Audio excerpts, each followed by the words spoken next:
शुरुआत करते हैं बुलेट 100 की। लखनऊ शाहजहांपुर के बाद नोएडा में भी तांडव वेब सीरीज की पूरी टीम के खिलाफ केस दर्ज। 7 लोगों को नामजद किया गया। हिंदू देवी देवताओं पर अपमान का आरोप। देश भर में वेब सीरीज तांडव का विरोध। जयपुर में सड़क पर उतरे हिंदू संगठन के कार्यकर्ता। वेब सीरीज का पोस्टर फूंका गया। तांडव के डायरेक्टर अली अब्बास के खिलाफ नारेबाजी की गई। यूपी के बागपत में हिंदू जागरण मंच के कार्यकर्ताओं ने किया विरोध प्रदर्शन। तांडव वेब सीरीज के निर्माता का फूंका पुतला। यूपी के बहराइच में भी वेब सीरीज तांडव के विरोध में हिंदू जागरण मंच ने सिटी मजिस्ट्रेट को सौंपा ज्ञापन। सीरीज पर प्रतिबंध लगाने की मांग। हिंदू सभ्यता संस्कृति को बदनाम करने का लगाया आरोप। तांडव वेब सीरीज को लेकर गुस्से में करणी सेना भी। सीरीज के खिलाफ मुंबई में कल प्रदर्शन करेगी करणी सेना। अमेजॉन ऐप से सीरीज हटाने की मांग की। तो वहीं मुंबई पुलिस ने बीजेपी नेता राम कदम को हिरासत में लिया। तांडव का विरोध कर रहे थे राम कदम। पुलिस स्टेशन का किया था घेराव। तांडव वेब सीरीज पर समाजवादी पार्टी की भी सियासत। बीजेपी पर अखिलेश यादव का हमला। कहा देश की जनता का ध्यान भटकाने के लिए तांडव पर हो रहा है हंगामा। तांडव क्या है? एक छोटा सी सीरीज है, उस पर पूरी सरकार तांडव मचा रही है। उस बहस में भारतीय जनता पार्टी चाहती है कि पूरा समाज, देश इसी तरह की बहस में उलझा है। तो बीजेपी नेता राम कदम ने अखिलेश यादव पर साधा निशाना। कहा देवी देवताओं के अपमान के मुद्दे पर ना करे सलाह। कहा कम से कम मुद्दे पर ना करे राजनीति। अखाड़ा परिषद के अध्यक्ष महंत नरेंद्र गिरी ने तांडव वेब सीरीज में देवी देवताओं के अपमान पर जताई नाराजगी। सीएम योगी से की सख्त कार्रवाई की मांग। फिल्म से जुड़े लोगों पर केस का किया स्वागत। अखिलेश यादव पर मध्य प्रदेश के गृह मंत्री नरोत्तम मिश्रा का हमला। कहा हिंदुओं पर अखिलेश करते हैं तांडव। आखिर हिंदू ही हमेशा क्यों निशाने पर और धर्म पर तांडव करके दिखाएं। जो भी विषय हिंदू धर्म के खिलाफ होता है उस पर अखिलेश यादव जैसे लोग तांडव करते हैं। और आखिर हिंदू धर्म ही क्यों हर बार निशाने पे आता है। पश्चिम बंगाल में चुनावी बवाल जारी। मिर्जापुर में शुभेंदु अधिकारी की रैली से पहले भिड़े बीजेपी और टीएमसी कार्यकर्ता। हमले में कई बीजेपी कार्यकर्ताओं को लगी चोट। तो वहीं पश्चिम बंगाल में ममता बनर्जी ने चुनाव प्रचार तेज किया। पुरुलिया की रैली में बीजेपी पर बरसी ममता। कहा नक्सलियों से ज्यादा खतरनाक है भारतीय जनता पार्टी। कोलकाता में हिंसा को लेकर टीएमसी ने पैदल मार्च निकाला। कल शुभेंदु के रोड शो में बीजेपी और टीएमसी के कार्यकर्ता आपस में भिड़ गए थे। पश्चिम बंगाल में विधानसभा चुनाव से ठीक पहले जुबानी जंग हुई थी। शुभेंदु अधिकारी को टीएमसी नेता की चुनौती। मदन मित्रा ने कहा अगर ममता नहीं जीती हैं तो मैं हाथ कटवा लूंगा। 1 लाख वोटों से जीतेंगी ममता बनर्जी। बंगाल बीजेपी अध्यक्ष दिलीप घोष का ममता सरकार पर हमला। कहा जब तक टीएमसी है बंगाल में हिंसा होती रहेगी। चुनावों में जनता देगी टीएमसी को जवाब। 23 जनवरी को पीएम मोदी पश्चिम बंगाल जाएंगे। कोलकाता में नेताजी की जयंती पर पराक्रम दिवस कार्यक्रम में हिस्सा लेंगे पीएम मोदी। बीजेपी अध्यक्ष जेपी नड्डा ने राहुल से पूछे 7 सवाल। चीन पर झूठ बोलना कब छोड़ेगी कांग्रेस। कांग्रेस राज में किसान गरीब क्यों बने रहे।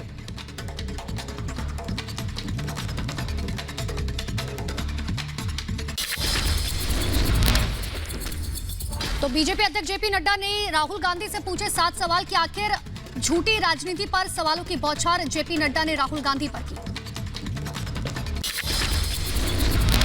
जेपी नड्डा के सवालों का जवाब देने से इनकार। नड्डा के सवालों पर किया पलटवार। कहा मैं किसी के सवालों से नहीं डरता। नड्डा मेरे प्रोफेसर नहीं जिन्हें मैं जवाब दूं। ये क्या जेपी नड्डा मेरे प्रोफेसर हैं क्या कि मैं इनको जवाब देता जाऊं कि कौन है ये? क्या ये हिंदुस्तान के प्रोफेसर हैं, टीचर हैं क्या? उनका क्यों जवाब दूं मैं? कौन होते हैं वो? मैं हिंदुस्तान का जवाब देता हूं। राहुल गांधी पर प्रकाश जावड़ेकर का पलटवार। चीन पर राहुल गांधी से मांगा जवाब। कहा चीन प्रोफेसर के सवालों के जवाब नहीं आते तो भागते हैं राहुल जैसे छात्र। जवाब देने से हमेशा भागते हैं राहुल गांधी। नड्डा जी ने सवाल क्या पूछे, राहुल गांधी भाग गए। प्रश्नों का उत्तर नहीं आता तो कबूल करो असफलता। सोनिया गांधी के संसदीय क्षेत्र में बड़ी बगावत। पंचायत चुनाव से पहले रायबरेली में 60 कांग्रेसियों ने पार्टी से इस्तीफा दिया। 1000 और कार्यकर्ताओं के इस्तीफे की अटकलें। तो वहीं तमिलनाडु के दौरे पर जाएंगे राहुल गांधी। 3 दिवसीय दौरे में 23 जनवरी को रोड शो करेंगे राहुल। कोयम्बटूर से शुरू होगा राहुल का ये दौरा। दिल्ली पुलिस मुख्यालय में गृह मंत्री अमित शाह ने अधिकारियों के साथ बैठक की। ऐप के लॉन्च और कोरोना वॉरियर्स को भी बांटे पुरस्कार। गृह मंत्री अमित शाह ने दिल्ली पुलिस की तारीफ की। कहा, दिल्ली पुलिस हर मोर्चे पर सफल रही, हर मुश्किल का डटकर सामना किया है दिल्ली पुलिस ने। ये हर चुनौती का सामना दिल्ली पुलिस ने बखूबी किया है। दिल्ली पुलिस के अंतिम कांस्टेबल तक की पूरी टीम को हृदय से बधाई और साधुवाद भी देना चाहता हूं। भारत सरकार ने व्हाट्सएप को लिखी सख्त चिट्ठी। कहा, अपनी नई प्राइवेसी पॉलिसी वापस लें। किसान आंदोलन पर सुप्रीम कोर्ट की ओर से बनाई गई कमेटी की बैठक। कमेटी के 3 सदस्य बैठक में शामिल। कमेटी ने किसानों की समस्या पर बात करने की अपील की। सुप्रीम कोर्ट की कमेटी 21 जनवरी को किसानों के साथ करेगी बैठक। कमेटी हर तरह से किसानों से मिलने को तैयार है। कहा, जो किसान नहीं आ सकते उनसे वर्चुअल तरीके से कर सकते हैं बात। सुप्रीम कोर्ट से सुलह के मूड में नहीं दिखे किसान। राकेश टिकैत ने कमेटी के सदस्यों से मिलने से किया इनकार। कहा, कमेटी से नहीं करेंगे मुलाकात, फिर चाहे 1 साल तक क्यों ना चले ये आंदोलन। दिल्ली के सिंगू बॉर्डर पर किसान संगठनों की दिल्ली पुलिस के साथ बैठक हुई। ट्रैक्टर मार्च को लेकर पुलिस ने प्लान देने के लिए तैयार। कहा, ज्वाइंट कमिश्नर एडिशनल डीसीपी बैठक में इस बैठक में शामिल रहे। गाजीपुर बॉर्डर पर किसान आंदोलन में महिलाओं ने भी किया प्रदर्शन। 21 महिलाओं ने की भूख हड़ताल। सरकार से कानून वापस लेने की मांग। सिंगू बॉर्डर पर किसानों का प्रदर्शन जारी। कृषि कानून वापस लेने की मांग पर अड़े हैं आंदोलनकारी। गाजीपुर बॉर्डर पर किसानों का धरना प्रदर्शन लगातार जारी। लगातार अपनी मांगों को लेकर डटे हुए आंदोलनकारी। प्रदर्शन में शामिल लोगों के लिए लंगर का भी आयोजन। 30 जनवरी से रालीगढ़ सिद्धि में आमरण अनशन करेंगे समाजसेवी अन्ना हजारे। स्वामीनाथन आयोग की सिफारिशें लागू करने की मांग की। भोपाल में सीएम शिवराज सिंह चौहान ने की कैबिनेट बैठक। प्रदेश के कई मुद्दों को लेकर चर्चा की। कहा, शराब माफियाओं को कुचलने के बाद ही चैन से लेंगे सांस। सीएम योगी आदित्यनाथ ने विधान परिषद में बनी गैलरी का उद्घाटन किया। देश के स्वतंत्रता सेनानियों और विधान परिषद के सभापति की तस्वीरों वाली गैलरी बनाई गई। वाईएसआरसीपी विधायक नल्लापू रेड्डी प्रसन्ना रेड्डी ने नेल्लोर एसपी पर की विवादित टिप्पणी। कहा, आप एसपी हैं या तेलुगु देशम पार्टी के एजेंट, मुझसे ना ही टकराएं। छपरा में रूपेश के परिजनों से चिराग पासवान ने मुलाकात की। चिराग ने रूपेश के परिवार की सुरक्षा और सरकारी नौकरी की मांग की। कानून व्यवस्था पर नीतीश सरकार को घेरा। जम्मू कश्मीर के राजौरी में सुरक्षा बलों का सर्च ऑपरेशन। कुछ संदिग्धों की सूचना मिलने के बाद पूरे इलाके को घेरा गया।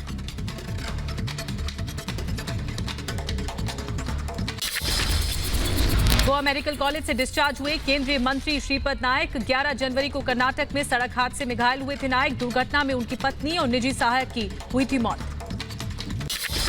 कश्मीर में घर वापसी के लिए कश्मीरी पंडितों का प्रदर्शन। घाटी से निकाले जाने के 31 साल पूरे होने पर मिलिट्री दफ्तर के बाहर दिया धरना। ग्रेटर नोएडा में वकीलों का हंगामा। दादरी तहसील का किया घेराव। जमीन विवाद के मामले में निकाला मार्च। भारी संख्या में पुलिस बल तैनात। NH 91 को किया जाम। उत्तराखंड के मसूरी में 70 साल के महमूद हसन ने किया निधि दान। राम मंदिर निर्माण में किया अपना सहयोग। यूपी में समाजवादी पार्टी के सांसद आजम खान को बड़ा झटका। जौहर यूनिवर्सिटी की 1400 बीघा जमीन सरकार की हो गई। राजस्थान के अलवर में निजी फार्म में घुसकर लाखों पेड़ की अवैध कटाई का मामला आया सामने। पुलिस ने 10 आरोपियों को किया गिरफ्तार। 6 से 8 जनवरी के बीच बड़ी संख्या में काटे गए थे पेड़। वहीं एक हफ्ते में लगातार दूसरे दिन बढ़े तेल के दाम। डीजल और पेट्रोल के दाम में 25-25 पैसे प्रति लीटर का इजाफा हो गया। दिल्ली में पेट्रोल 85 रुपए के पार पहुंचा। तो वहीं पेट्रोल डीजल की बढ़ती कीमतों के खिलाफ हैदराबाद में कांग्रेस ने किया हंगामा। राजभवन का किया घेराव। पुलिस ने कई कार्यकर्ताओं को हिरासत में लिया। 12वीं के छात्रों के लिए इस साल IIT के लिए 75% अंक जरूरी नहीं। कोरोना की वजह से लिया गया फैसला। वैक्सीन लगवाने की संख्या में गिरावट। एम्स में दूसरे दिन सिर्फ 8 स्वास्थ्य कर्मियों को लगा टीका। 26 लोगों में टीकाकरण के बाद देखा प्रतिकूल प्रभाव। दिल्ली में कोविन ऐप में आ रही हैं दिक्कतें। 35% लोगों को नहीं पहुंचा मैसेज। अब वैक्सीनेशन अभियान को लेकर खुद ही लोगों को फोन कर रहे हैं अधिकारी। देश में कोरोना मरीजों की संख्या में लगातार गिरावट जारी। कोरोना के 10,064 नए मामले आए सामने। 24 घंटे में 137 मरीजों की मौत। तमिलनाडु में 10वीं और 12वीं के खुले स्कूल, कोविड नियमों का पालन अनिवार्य है। करीब 10 महीने बाद स्कूल खुलने से छात्र खुश हैं। तो वहीं राजधानी दिल्ली में फिर बढ़ी बर्ड फ्लू की दहशत। लाल किले परिवार में 15 कौवों की मौत से मचा हड़कंप। जांच में बर्ड फ्लू की पुष्टि। जयपुर में 5000 से ज्यादा पक्षियों में बर्ड फ्लू की पुष्टि। चिड़ियाघर प्रशासन सतर्क है। बर्ड फ्लू संकट को लेकर बरती जा रही है सावधानियां। हरिद्वार में बर्ड फ्लू की दस्तक। कौवे का सैंपल आया पॉजिटिव। अब तक 14 पक्षियों की हो चुकी है मौत। राजस्थान के जोधपुर में भारत फ्रांस का संयुक्त युद्धाभ्यास। लड़ाकू विमान रफाल का जलवा दिखा। फ्रांसीसी वायुसेना 4 रफाल लड़ाकू विमानों के साथ युद्धाभ्यास में लिया हिस्सा। रिपब्लिक डे पर भारतीय वायुसेना रचेगी इतिहास। पहली बार महिला फाइटर पायलट बनेंगी परेड का हिस्सा। महिला फाइटर पायलट भावना कंठ होंगी परेड का हिस्सा। गुजरात के सूरत में दर्दनाक हादसा। फुटपाथ पर सो रहे 18 लोगों को बेकाबू ट्रक ने कुचला। हादसे में 15 लोगों की मौके पर ही मौत। प्रधानमंत्री मोदी ने हादसे पर दुख व्यक्त किया। यूपी के सीतापुर में चलते ट्रक में अचानक लगी आग। ड्राइवर ने कूदकर बचाई जान। पंजाब से साइकिल लेकर पश्चिम बंगाल जा रहा था ट्रक। मुंबई से गिरफ्तार नाइजीरियन ड्रग्स पेडलर का एनसीबी ने कराया मेडिकल चेकअप। ड्रग्स मामले में एनसीबी की टीम ने किया है गिरफ्तार। रायबरेली में दबंगों ने मामूली विवाद के बाद कई दुकानों में की तोड़फोड़। लोगों में दहशत फैलाने के लिए की फायरिंग। शिकायत दर्ज कर आरोपियों की तलाश में जुटी पुलिस।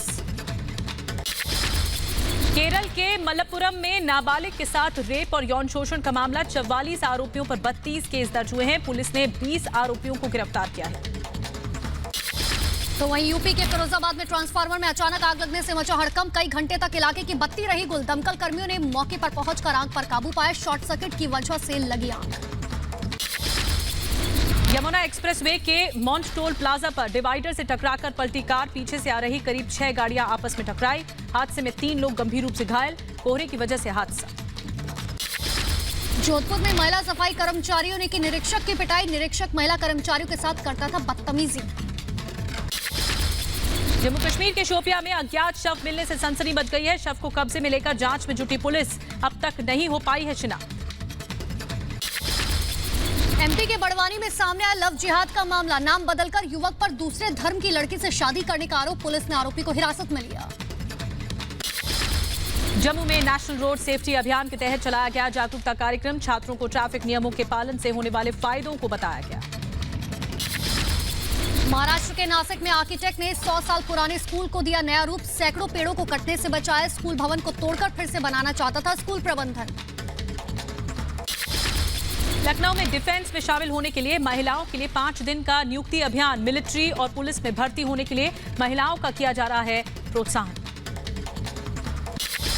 दिल्ली में सुबह छाया रहा घना कोहरा। विजिबिलिटी 0 तक पहुंची। कोहरे के चलते ठंड में इजाफा। दिल्ली में सामान्य 4 डिग्री से नीचे पारा। फिलहाल कोहरे और ठंड से अभी नहीं मिलेगी निजात।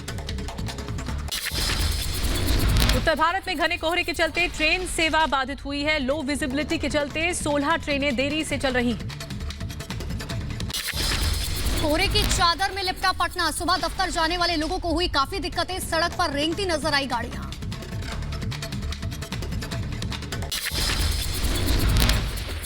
वहीं लुधियाना में गलाने वाली सर्दी पड़ रही है। पारा लुढ़कने से लोग परेशान हो गए। आम जन जीवन बुरी तरह प्रभावित हुआ है। ऑस्ट्रेलिया में टीम इंडिया ने रचा इतिहास। भारत ने 3 विकेट से जीता Brisbane test. Border Gavaskar trophy पर 2-1 से लिया कब्जा। 7 विकेट के नुकसान पर हासिल किया 328 रनों का लक्ष्य। ब्रिस्बेन टेस्ट में विकेटकीपर बल्लेबाज ऋषभ पंत ने खेली यादगार पारी। 138 गेंदों पर 89 रन बना रहे नाबाद। ऋषभ पंत को मैन ऑफ द मैच चुना गया। ब्रिस्बेन में शुभमन गिल और चेतेश्वर पुजारा ने भी ठोका अर्धशतक। ब्रिस्बेन में भारत के युवा गेंदबाजों ने दिखाया कमाल। अपना तीसरा टेस्ट खेल रहे मोहम्मद सिराज ने दूसरी पारी में 5 बल्लेबाजों को किया आउट। शार्दुल ठाकुर, वाशिंगटन सुंदर ने भी की शानदार गेंदबाजी। टीम इंडिया की जीत पर प्रधानमंत्री मोदी ने भी बधाई दी। ट्वीट कर लिखा, खिलाड़ियों का उत्साह काबिले तारीफ है। मैच जीतने के लिए खिलाड़ियों ने दिखाया जबरदस्त धैर्य। तो वहीं ऑस्ट्रेलिया में जीत के बाद भावुक हुए कप्तान अजिंक्य रहाणे। कहा, ये प्रत्येक खिलाड़ी के प्रदर्शन और पूरी टीम की जीत है। विराट कोहली ने शानदार जीत पर टीम को बधाई दी। कहा, यह जीत उन सभी के लिए है जिन्होंने एडिलेड टेस्ट के बाद हमारी क्षमता पर शक किया था। खड़े होकर देखिए। ऑस्ट्रेलिया में ऐतिहासिक जीत के बाद बीसीसीआई ने खोला खजाना। खिलाड़ियों को 5 करोड़ का बोनस देने का ऐलान। वहीं आपको बता दें कि पूर्व ऑस्ट्रेलियाई क्रिकेटर इयान हीली का बड़ा बयान सामने आया है। टिम पेन की जगह स्टीव स्मिथ को दोबारा बनाया जाए कप्तान। अपनी विकेट कीपिंग और कप्तानी को लेकर टिम पेन की हो रही है जबरदस्त आलोचना। इंग्लैंड के खिलाफ टेस्ट सीरीज के लिए टीम इंडिया का चयन। आज टेस्ट सीरीज में वापसी कर सकते हैं विराट और ईशांत। बुमराह और अश्विन की फिटनेस पर सस्पेंस बरकरार। दुनिया भर में 9,60,08,000 के पार कोरोना के मरीज। कोरोना की वजह से अब तक 20,49,000 से ज्यादा मौतें। टीकाकरण अभियान पर ब्रिटेन के प्रधानमंत्री बोरिस जॉनसन का बयान। कहा, अभी काफी चुनौतियां बाकी हैं, लेकिन जारी है कोरोना की जंग। अमेरिका में कल नए राष्ट्रपति की शपथ लेंगे जो बाइडेन। भारतीय मूल की कमला हैरिस संभालेंगे उपराष्ट्रपति का जिम्मा। अमेरिका के वॉशिंगटन में शपथ ग्रहण की तैयारियां पूरी। चप्पे चप्पे पर सुरक्षा के कड़े इंतजामात। हजारों सैनिकों की तैनाती की गई। अमृतसर के कलाकार ने बनाई जो बाइडेन और कमला हैरिस की शानदार तस्वीर। सभी पूर्व राष्ट्रपतियों की छवि भी बनाई। जल्द अमेरिका भेजी जाएगी ये तस्वीर। फेयरवेल स्पीच में भावुक हुई मेलानिया ट्रंप। संसद परिसर में हुए दंगों का किया जिक्र। बोली, इसे कभी नहीं कहा जा सकता सही। अमेरिका में कोरोना के कहर के बीच राष्ट्रपति ट्रंप का फैसला। ब्रिटेन, आयरलैंड और ब्राजील से यात्रा पर से हटाए प्रतिबंध। इजिप्ट के राष्ट्रपति ने जॉर्डन ई अब्दुल्ला से की मुलाकात। कई द्विपक्षीय मसलों पर हुई चर्चा। इटली में स्कूल खोलने को लेकर छात्रों का प्रदर्शन। छात्रों ने प्रशासन से परिवहन के साथ शिक्षा के स्तर को सुधारने की मांग की। यूरोपीय देश क्रोएशिया में लगातार महसूस किए जा रहे भूकंप के झटके। क्रोएशिया में 29 दिसंबर को आया था 6.3 तीव्रता का भूकंप। यूरोपीय देश पोलैंड में तापमान में भारी गिरावट आई है। -28 डिग्री सेल्सियस तक तापमान पहुंच गया है। राजधानी वॉर्सो में बर्फबारी की वजह से कई जगहों पर लगा ट्रैफिक जैम। बोलीविया में भारी बारिश के बाद बाढ़ जैसे हालात। भारी बारिश के चलते कई इलाकों में रेड अलर्ट